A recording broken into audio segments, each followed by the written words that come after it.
Hey ladies and gentlemen, welcome back to Mod and Pop Thrift. My name is Tom and I am an eBay reseller and a full-time stay-at-home dad for my 5 children. No, I said it again. I've been saying that for years, 4 of them, but I'm a stay-at-home dad for 6 kids now. So I didn't forget that we had a baby. I just am in the rhythm of saying 5 and now it's 6. Anyhow, I have, well, let's look. 24 for $685. That includes, I guess, that still includes the ceiling fan because I'm going to make a video after I do this of how you ship a ceiling fan. So stay tuned for that. It'll probably be tomorrow's video. Looking for some evergreen content, things that people might come back to or search. Anyway, we will go to the first thing that sold. $12.90 plus shipping. Just a bunch of these vintage paperbacks. The smaller size are like World War II era when they were rationing paper, and then these bigger sizes are more like 50s, 60s sizes, and then the colored paper is generally a good indication of vintage. These were all in a shed in garbage bags in the weather at a thing I'm calling the Hoarder House, and I bought that. It's coming up on 2 years ago for $125, and I got thousands and thousands and thousands of books, and I basically paid for the right to clean the guy's house out, something he would have had to pay for, so I didn't pay much, but I got thousands of books, I got all kinds of crazy antiques, and I got and a buddy came with me and he did the same thing. So there was so much crap, and it all would have gone to the landfill if we hadn't come in and paid for the right to salvage what we wanted. So I've essentially nothing. 2 years ago, I paid $125 for 3,000 or 4,000 books. So I have essentially nothing into these. These are all the same author, Ellery Queen. So I'm finding lots in those books and putting them together as I go through the boxes. And then they're selling for, $1 a book, but I have nothing into them, so I just make lots big enough to make it worth my time. This is not sold, the case. I was watching Bearded Thrift Machine, Julian, and he found a couple of these, and he's like, I always part them out because they sell better parted out. And I never parted them out, but the glass, so I had this listed for 6 or 8 months. It didn't sell. I had somebody buy it and then request a return before I got it shipped. I printed the label, but they requested the return before I took it to the post office for whatever reason. That never happens, but it did happen with this. So then it's packaged and I've got the label printed and they requested a return, just didn't like it or whatever. They changed my mind. And so I credited them just the price of the item and kept the shipping. But then this sat in the death pile for a long time, and I was like, well, it didn't sell for much, and it took a whole long time to sell the first time, so I really don't want to list it. Well, then Julian's like, I always part these out because the glass sells, and the bodies sell, and the cases sell, and this little funnel sells individually faster than the whole thing, and you make more money that way. So that was exactly right. The body sold for $21. Free shipping because it's not worth much. It's not a super desirable. It's 220K, not a super desirable model. If you don't know, I don't think I can make it show up on here. I'll put a picture up. You can tell the date to the month that any Coleman product was made. Well, on the bottom of this too. This the lantern was made in 81. This case was made in January of 77. Almost every Coleman product up to the mid-90s at least, maybe even later, is going to say something like that. Have a single digit as the month or a double digit, October, November, December, and then double digit as the year in the 1900s. I don't know what they did at the 2000s at that point. But anyway, while I have this here, it's not at this point in the sales, but the glass sold pretty darn quickly. And the glass sold for $17, free shipping, and this is not going to be hard to ship. You just put it in a box, you bubble wrap it, you put it in a box, you bubble wrap the box, you put that in a box. it'll get there without too much issue. It's Pyrex, so it's made to not break. And not to say they're unbreakable. I have seen them break in shipping, but they're easy to pack and they don't break frequently. When I find these, I pick these up for 50 cents a quarter, $1 at most. I don't even know where I got this. It sold for $11 free shipping, and you just throw it in an envelope. And this sold in 2 days. Old ice cream scoops are desirable for some reason. I mean, they're not hugely valuable, but if you find, you know, if you go to 10 garage sales, you're probably going to find one of these for 50 cents. Old ice cream scoops that are all metal, and this one was made in Japan, and it sold in a couple of days for $11, and the buyer said, "It's beautiful, very happy to be the new owner." And so, like, I assumed I buy them. I have a handful of them because if you go to Walmart and buy an ice cream scoop, it bends. Even unless you're buying something crazy expensive, and I don't want to buy something crazy expensive when I can buy something better for 50 cents at a garage sale. So anyway, I have a handful of those. These two both sold on offer to the same buyer, and I wouldn't have been likely to take the low offers if he hadn't offered on both of them. So they're both plus shipping, and he already paid the shipping on both. $11.50 plus shipping on this green redhead chamois flannel shirt, size large. Redhead isn't a great brand, but I used to pick up any of these chamois that I find. I don't as much anymore. But these both sold for $11.50 plus shipping. So the one he paid 20 bucks for, the other he paid 18 bucks for.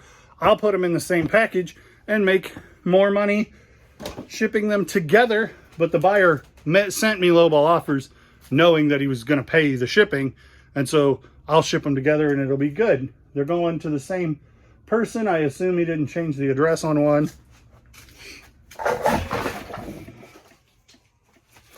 These were the bottom of a barrel, and I listed them together, and I wouldn't list them anymore, but they've been listed forever. $4.50 plus shipping, buyers all in at $10 even. Imagine X can do well, and if you buy it in lots, you can sell the pieces off pretty well, but $4.50 plus shipping is hardly worth messing with.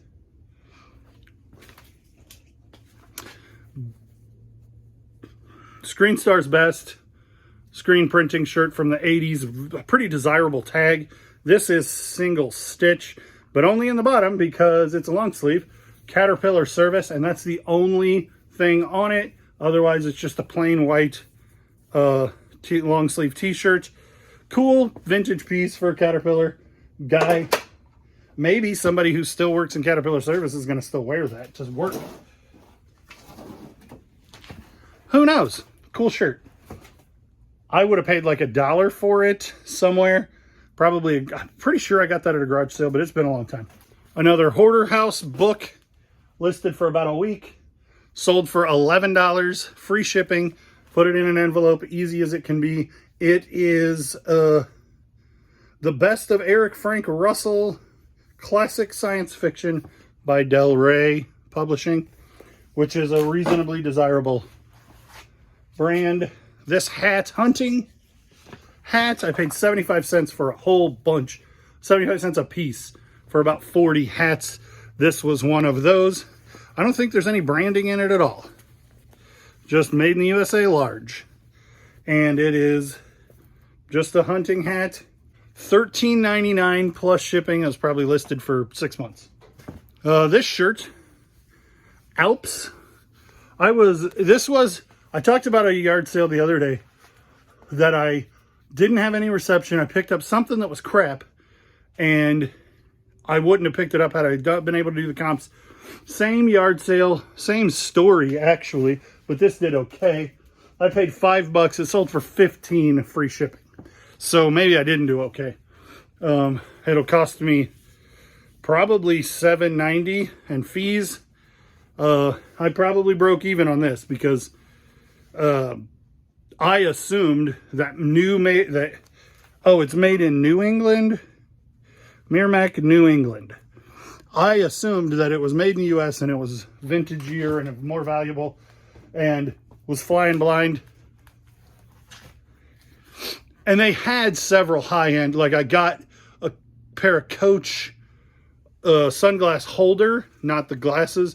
I got an alpaca sweater and a couple other things that were really good and a couple things that weren't any good. And that sweater probably falls into the weren't any good category. You guys saw my short on this hat, script, aka cursive writing, and then the name of the team or the name of the city will be in text, and this will be in script.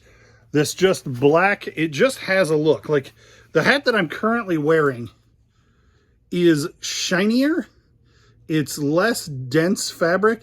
So this is a wool blend, and this is cursive writing, and it is sports specialties. I'm taking extra time to show you this because I have made so much money selling these hats, and I have several in my collection. I have a Bulls one that is pinstriped, and I have a Hornets one that is the reverse. So the words are in black and the bill is purple and the top is teal. This hat I paid $1.99 for, brought it home, took pictures, listed it. It sold in 12 minutes for $150. So if you're seeing, like, hats are slow movers as a general rule. This is listed in my store and has been for a long time. And I wear it a lot because I like it a lot, and I'll probably take it down. But I took pictures of somebody had a scab on their head. I don't know. And it isn't dirty. It isn't gross, but it isn't super clean. But the only ones that were listed, like there was one listed for $500. There was one listed for $270, and there were none sold in the last 90 days. And I'm like, and so I went back into Terapeak, and I'm like, they seem to sell below $175, but not above. Unless they're new with tag. If you had found this new with tag, you probably could pull $300 or $400 for it. But and it's the better the team, the better the hat is. But almost any team, and they'd be really good if you find them in like NCAA or if you find NHL. But NBA and NFL are more common, which means more people like them, so there's more of the audience. But the high-end collectors who want a lot of them would look for the obscure teams. So just run the comps, because those sports specialty hats, the highest I ever sold a hat for, $275. It was a sports specialty wool blend hat, but it was not a script. It was a Bulls. It was heathered gray wool was the big clincher on it, but it was Bulls championship 93, I think. Retro truckload sale, GameCube power cord. I just priced this at the bottom of the market, $15.29, free shipping. I had virtually nothing into it. If you're old like me, you'll remember this guy, Magic Mike, but not Channing Tatum. 2002, in the future, 2002. This is from 1984. This guy does do the smoke with his mouth and spins around and talks, but he's dirty. I want to say I paid $2 a piece for a couple of these. This one was the only, there was 3, and this was the only one that worked. And I didn't sell the one just like this that didn't work for parts. And then the other one wasn't as valuable and didn't work. So essentially I'm $6 sunk cost into this because I bought a bunch and only one worked. $25 free shipping for Magic Mike. So a category of vintage books that is heavily collected is called GGA, Good Girl Art. Like, it's a little sexy, but it's not super sexy. It's risque, but it's not adult. Like, oh my, you seem to have caught me undressing, but she's not undressed. This girl has a couple extra buttons, especially for the 40s undone. Same here. This woman's in her nightgown and has a gun. Oh my goodness, this is craziness going on. And then she's like feigning, and then climbing into bed in her nightgown. And so like these were super suggestive back in the day. And these are Hoarder House books, and they are very collectible. Even like none of these are worth anything by themselves, but when you just put GGA paperbacks, people will buy them just because the cover art is collectible. So those 5 sold for $15, free shipping. So they sold for $3 a piece. Well, hello, kitty.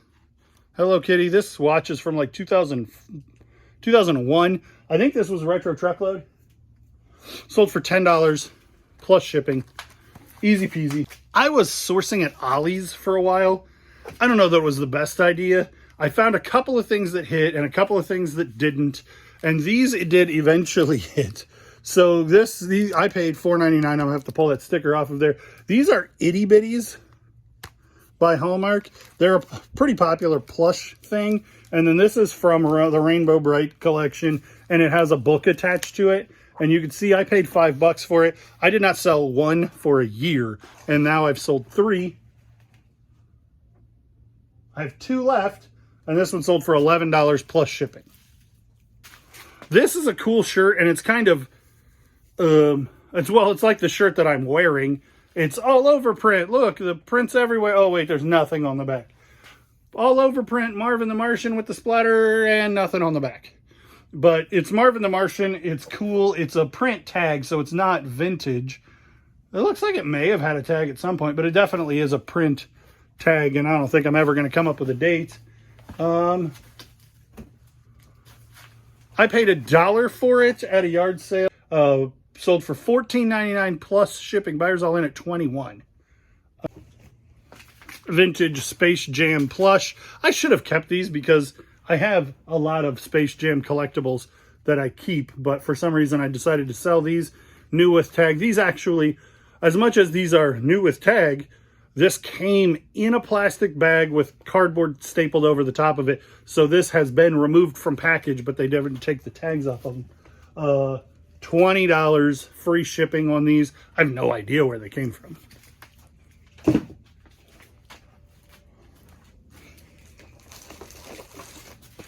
Minnesota Vikings. This is a rain poncho, and it's huge. And I think I got this at a yard sale because I remember, yeah, it had to have been a yard sale. I remember, I don't even know what this is, but it's Minnesota Vikings. I'm going to find out. Anyway, I'm not going to unfold the whole thing. You can imagine it's a rain poncho. I'll put a picture up. It has some striping on it. Imagine somebody's probably going to a Vikings game and going to wear this with them. I don't know where the hood goes.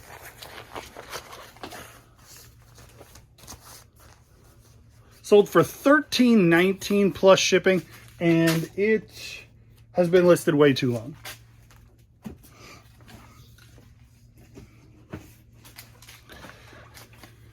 So this is Panic at the Disco, but like I said, it looks like a Halloween shirt that I have. And so when I saw it sold, I saw the picture and I was like, oh, that's that Halloween shirt. $10 plus shipping. Buyers all in at $16. And that's been listed a long time. The last train to Clarksville, and I'll meet you at the station. Last train of the Nightmare Before Christmas. This one has a big slit in the box because somebody was uncareful opening it at Walmart. I paid $1.50 for those on clearance after last Christmas. Sold them all for, one of them I sold for $26 on offer because I hadn't moved any yet. But as soon as that damn broke, the rest of them sold for $30. Free shipping. Oh, this thing in my hand. Jonas Brothers. I picked these up for I only have 5. I left one sitting over there. They're just Jonas Brothers napkins. I picked them up for $2.50 at Goodwill, all taped together. They sold for $14.99 plus shipping. Free shipping. And that's it. That's the whole kit and the whole caboodle. All of my solds for today. We'll see how things go. Without promoting, I am not anti-promoting. I think that if eBay is going to provide us with the best website for selling used goods that has ever existed, you have to pay for that. And if they want us to pay more for it, I'm not excited about it, but it's silly to pretend that you're going to win without doing it the way they want you to do it, or that they're not in it to make money. So I'm going to continue to make money on eBay, even if I have to pay more for it. I'm just going to figure out a way. And like, see, people were saying, and eBay said, they're projecting fourth quarter to be a downturn. They're expecting who knows what for next year, but not softening of the market and such. But eBay is going to continue to sell. You know, if they go from $2 billion a quarter to $1 billion a quarter, I'm going to try to continue to increase my piece of the pie. There will be people buying on eBay. So and it's going to cost you a little bit more. You're going to have to fight harder for the sales that people are getting. But I'm not slowing down. So I'm going to try to increase my sales, my average per item, because I can't spend a whole bunch of time when I have a brand new baby to take care of and my wife's going back to work. I can't spend a whole bunch of time digging for a blanket that was sold for $6, or waste time selling a sweater that was $15 free shipping. I paid $5 for. I have to be more efficient, make more money with less time. And less buyers coming from eBay. So I really have to tighten. But it's a little sloppy Joe. Tighten up the screws, okay? Anyway, all right. Well, thanks for watching. Thanks for liking, commenting, subscribing, clicking the bell, following, all the things that you do. We'll see you on the next one.